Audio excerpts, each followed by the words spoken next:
Bueno, el tema de hoy día es cuadriláteros y vamos a ver cómo se clasifican. Primero tenemos a los paralelogramos. ¿Eso qué quiere decir? Que sus lados opuestos son paralelos, el lado de arriba y el lado de abajo, y los lados de los costados, ¿sí? Igual acá en el cuadrado. El lado de arriba y el lado de abajo son paralelos y los de los costados también. El rombo de la misma manera y el romboide igual. Ahora vamos a ver algunas características de los rectángulos. Como ya habíamos mencionado, los lados opuestos son paralelos. Y en un rectángulo tenemos, bueno, en general, en los paralelogramos, tenemos que los lados opuestos también son iguales, tienen la misma medida. Es decir, el lado de arriba y el lado de abajo son iguales, miden lo mismo y los lados laterales también. Si nosotros trazamos sus diagonales, esas diagonales van a tener la misma medida, contando desde el centro hasta el vértice de todos ellos. Todos miden lo mismo, por eso es que lo he representado con esta rayita de color rojo, ¿sí? Otra característica de los rectángulos es que los ángulos que forman aquí, los que estoy señalando, esos ángulos que están ahí miden 90 grados, ¿ya? También tenemos que los ángulos opuestos, por decirlo de alguna manera, los ángulos cruzados son iguales. El ángulo que estoy señalando aquí, este extremo con este extremo son iguales. Ustedes le pueden poner alfa y acá también alfa. Este extremo que está acá con este extremo que está aquí también son iguales. Le puedes poner beta y acá le puedes poner beta. Igual de este lado que está aquí. El ángulo que está arriba y el ángulo que está abajo van a ser iguales, como formando una Z. Ahorita lo voy a señalar. Por ejemplo, si yo formo una Z, por decirlo así, al revés, el ángulo que está acá y el ángulo que está acá van a ser iguales, ¿sí? También podemos formar una Z de esta manera. Ahí. Formamos la Z y el ángulo que está aquí y el ángulo que está en la parte de acá también son iguales, ¿ya?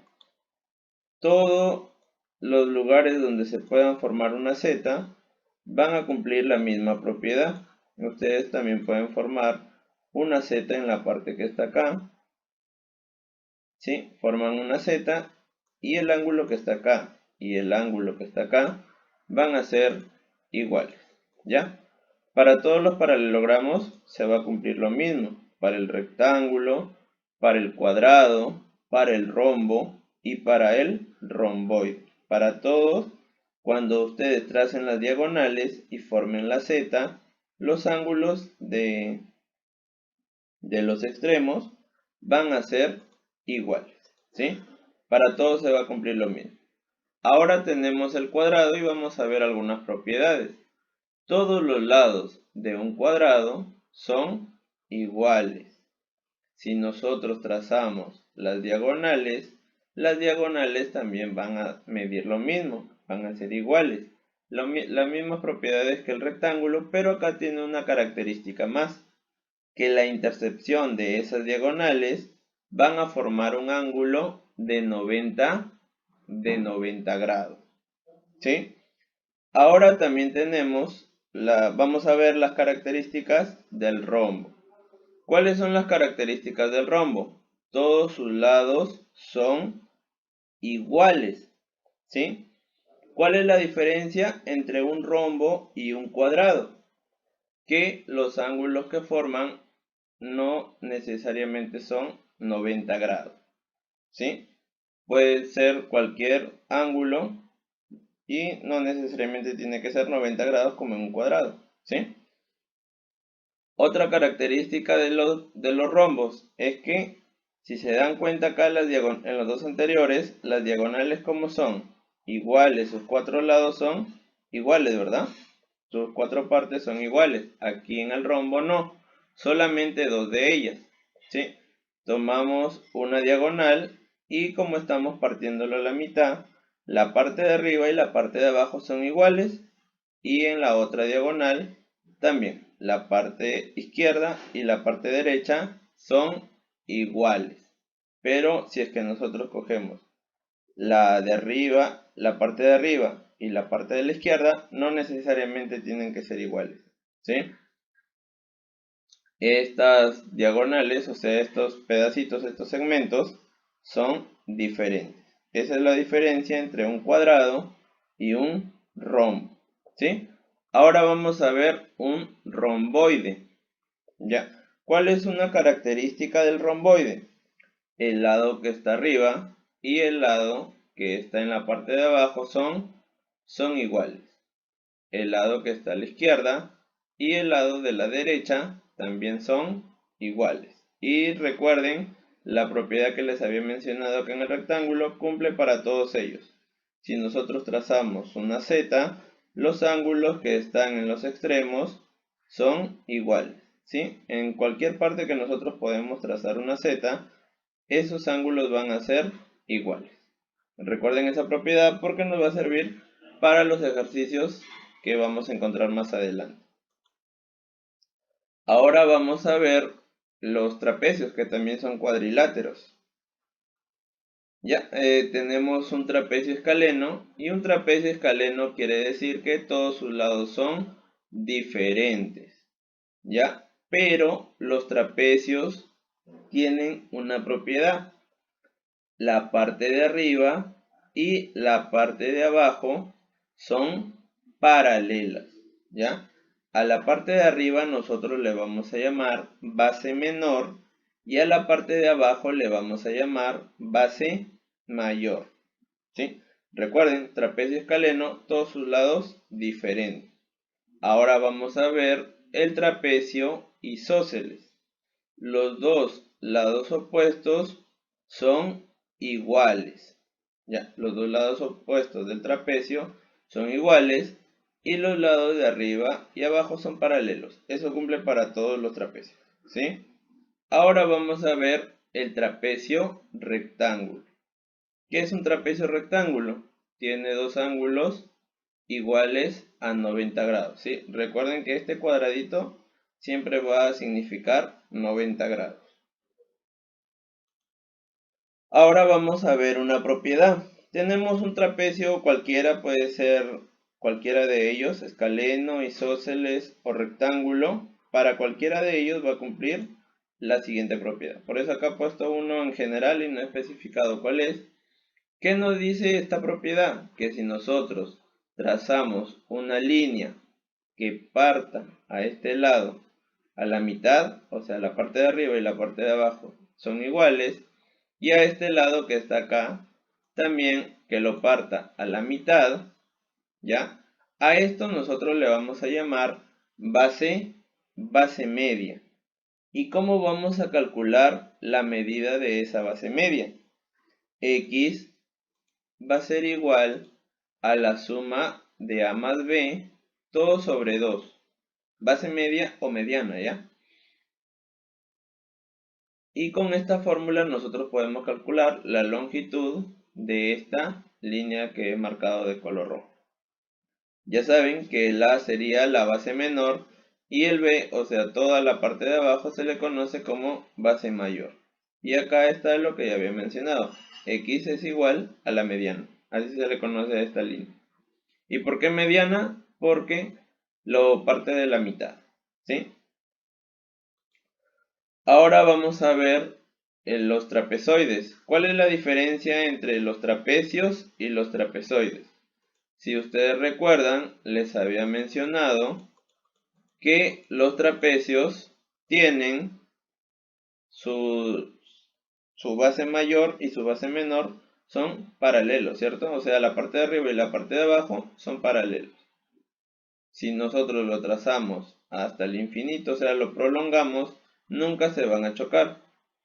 Pero los trapezoides no tienen los lados opuestos paralelos, o sea, la parte de arriba y la parte de abajo no son paralelos, ¿ya? Y vamos a ver cómo se clasifican los trapezoides. Vamos a tener un trapezoide que es asimétrico, o sea que no tiene simetría, y eso qué nos quiere decir, que todos sus lados van a ser diferentes, o sea, van a tener diferente medida. Y también tenemos un trapezoide simétrico. Eso nos dice que los lados opuestos, ¿sí? Por decirlo así, o sea, los lados, la parte de arriba, el lado que estoy señalando aquí, este lado y este lado que está acá van a ser iguales. Y los lados de abajo también. Este lado y este lado van a ser iguales, pero ambos, el de arriba y el de abajo, diferentes. O sea, los que están contiguos van a ser iguales, el izquierdo y el derecho de la parte de arriba y el izquierdo y el derecho de la parte de abajo, ¿sí? Ahora, ¿qué pasa si nosotros trazamos sus diagonales en un trapezoide simétrico? La intercepción de esas diagonales van a ser igual a 90 grados, ¿sí? Ahora vamos a ver algunas propiedades que tienen los cuadriláteros. Cuadriláteros eh, son, es una figura geométrica que tiene cuatro lados, no necesariamente nos estamos refiriendo al cuadrado o al rectángulo como muchos puedan pensar, ¿no? Si una figura tiene cuatro lados, ya se convierte en un cuadrilátero. Bien, entonces, la primera propiedad y la más importante diría yo es que la suma de todos los ángulos de un cuadrilátero van a ser igual a 360, ¿ya? La suma de todos los ángulos de un cuadrilátero van a ser igual a 360. También tenemos, si se dan cuenta acá es un cuadrilátero, ¿no? Lo que estoy señalando tiene cuatro lados, aunque también parece un triángulo que le falta la parte de arriba, no le falta completar. Bien, si ustedes ven esta figura, se va a cumplir que alfa más beta es igual a m más n, y no necesariamente va a ser siempre de esta forma, ¿no? También puede ir al revés, o sea, la parte de arriba puede estar a este lado y puede ir hacia abajo. Aquí lo podemos llamar m y esto n, ¿no? Pero nosotros ya sabemos que se va a cumplir que m más n va a ser igual a alfa más beta. Y por último tenemos la tercera propiedad. Cuando nosotros veamos este tipo de figuras, que va a tener esta característica. Va a partir acá al ángulo en dos partes iguales. O sea, la parte de arriba alfa, la parte de abajo alfa, aquí a la derecha también beta arriba y beta en la parte de abajo. El valor de x va a estar dado por los otros dos ángulos, que puede ser cualquier ángulo acá y aquí, ¿sí? Puede ser 10, 20 o 40, 50, el ángulo que el problema les dé, ¿sí? El valor de x va a estar dado por la suma de ellos, pero dividido entre 2. Bien, esas son las tres propiedades que debemos memorizar para este tema y así poder resolver los problemas que hay a continuación. Bien, el problema 1 nos dice, en un romboide se sabe que su perímetro mide 48 centímetros y que su lado mayor mide 2 centímetros más que su lado menor. Nos pide, indica la medida de sus lados. Bien, ahora vamos a ver y vamos a plantear nuestro problema. Dibujamos un romboide y nos dice, el lado mayor mide 2 centímetros más que su lado menor. Nos preguntamos, ¿nosotros sabemos cuánto mide el lado menor? No, ¿verdad? Entonces al lado más pequeño nosotros le ponemos x. Y como el lado mayor mide 2 centímetros más, entonces lo llamamos x más 2. Bien, entonces ya está planteado nuestro problema. Ahora debemos recordar las propiedades de un romboide. Los lados opuestos, como son iguales, ¿verdad? Entonces, si a este le llamamos X, el lado que está al frente también va a ser X. Si la parte de arriba es X más 2, entonces la parte de abajo también va a ser X más 2. Ahora el problema nos da por dato que el perímetro mide 48 centímetros. Vamos a recordar qué significaba perímetro. Perímetro significaba la suma de todos los lados. ¿Qué nos quiere decir eso? Que nosotros vamos a sumar el lado que está arriba, X más 2, más el lado que está abajo, que también mide X más 2, el lado de la izquierda que mide X y el lado de la derecha que también mide X. La suma de todos esos lados va a ser igual a 48. Bien, ahora esto ya es una ecuación muy sencilla de resolver y solamente debemos sumar todas las letras y luego sumamos todos los números. Bien, sumamos las letras. Un X, 2X, 3X y 4X.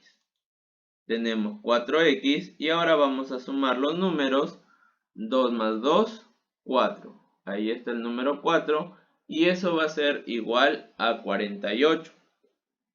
Ahora tenemos ese 4 que está sumando, va a pasar al otro lado a restar y nos queda que 4x es igual a 44.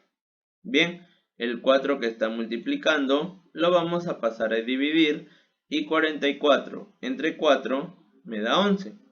Ahora el problema me dice, indica la medida de sus lados. Ya sabemos que el lado menor mide 11 y el lado mayor mide 2 centímetros más. Si este mide 11, entonces el lado mayor debería medir 13. Y ahí tenemos la respuesta. 11 y 13 centímetros. Bien, ahora pasamos al problema número 2 y el problema me dice, calcula el valor de X más Y en el rombo mostrado. Bien, debemos recordar las características de un rombo y un rombo tenía todos los lados iguales, pero sus ángulos solamente eran iguales los que estaban al frente, o sea, uno frente al otro. ¿Eso qué quiere decir? Que el 140 va a ser igual a 3x más 20. ¿Y por qué? Porque 140 está al frente de 3x más 20. Y esa ecuación ya la sabemos resolver, ¿cierto? Ese 20 que está sumando pasa a restar y tenemos 140 menos 20 es 120 y eso sería igual a 3x. Ese 3 que está multiplicando lo pasamos a dividir y nos queda 120 entre 3 es igual a 40. Bien, ya tenemos la primera parte del problema porque ya encontramos el valor de X. Ahora vamos a encontrar el valor de Y. ¿Y qué debemos hacer acá? Los lados opuestos tienen que ser iguales. Por lo tanto, vamos a tener que 40 es igual a 2x a 2y más 10. ¿Sí? 40 es igual a 2y más 10. Y esto también es una ecuación que ya sabemos resolver de manera rápida, ¿verdad? Entonces, ese 10 que está sumando lo pasamos a restar, nos quedaría 40 menos 10 igual a 30 y ese 2 que está multiplicando lo pasamos a dividir. 30 entre 2 es igual a 15, por lo tanto el valor de Y es 15. Ahora solamente nos queda sumar. X más Y tendríamos 40 más 15 y el resultado sería 55. Esa sería la respuesta del problema número 2. Ahora pasamos al problema 3, que nos dice determina el valor de X en la figura. Y acá faltó decirnos que es un paralelogramo, ¿sí? Para que el problema esté correctamente planteado. Bien, y como ya habíamos mencionado, al ser un paralelogramo, nosotros debemos dibujar una Z y los ángulos de los extremos, como van a ser iguales, ¿verdad? Entonces, aquí estoy dibujando la Z y los ángulos de los extremos, o sea, el ángulo que está acá y el ángulo que está en la parte de aquí, van a ser iguales. Bien, ahora una vez que conozco eso, ya el problema se torna muy sencillo. Solamente vamos a tener que resolver esta ecuación que está acá. Como bien sabemos, los números tienen que ir a un lado y las letras al otro lado, ¿verdad? 40 menos 10 y 5x menos 2x. 40 menos 10 me da 30 y 5x menos 2 es igual a 3x. Ese 3 que está multiplicando pasa a dividir y tendría 30 entre 3 y el valor de x sería igual a 10, que es justo lo que me pide. ¿Sí? Acá la única dificultad era saber esa propiedad, ¿cierto? Que el 5x más 10 es igual al 2x más 40. Ya saben que esa propiedad se cumple en todos los paralelogramos. Nosotros debemos dibujar una Z y los extremos, las puntitas, van a ser iguales. Bien, ahora el problema 4 nos dice, calcula el valor de la mediana. Nosotros debemos recordar que era la mediana. La mediana era la línea que se formaba al trazar o al unir los puntos medios. O sea, partimos a este lado a la mitad, a este lado también lo partimos a la mitad, unimos esos puntos y esa distancia o esa línea que se forma se llama mediana. ¿Cómo se llama el valor de la mediana? Recordamos la fórmula, ¿cierto? La parte de arriba más la parte de abajo y todo dividido entre 2. Bien, sumamos entonces, x negativo y x positivo se cancelan, ¿sí? Tengo un x y me quitan un x, sería 0. Solamente me quedaría 25 más 17 y todo sobre 2. 25 más 17 me da 42 y todo lo debo dividir entre 2. Ahora, 42 entre 2, el resultado sería 21. Y ya tengo el valor que me están pidiendo, porque me pide el valor de la mediana, y el valor de la mediana sería 21. Ahora paso al problema 5, y el problema 5 me dice calcula el valor de x en el siguiente romboide. Ya, a esto le falta, esta palabra al romboide le falta libro, así que complétenla por favor. Y aquí hay varias maneras de desarrollarlo, ¿ya? Podemos darnos cuenta que se forma una Z y acá también sería beta, acá también se forma una Z y la parte de abajo sería alfa. Entonces, solamente tendríamos que utilizar las propiedades de un triángulo isósceles, pero hacerlo de esa manera es muy complicado, así que nosotros recordamos que en un romboide los lados opuestos son iguales. Entonces voy a tener que 2x más 10 es igual a x más 15. Y esa ecuación ya es sencilla de resolver, ¿verdad? Entonces todas las x a un mismo lado y todos los números al otro y obtengo el valor de x, que en este caso sería 5, y con eso hemos calculado lo que nos pide.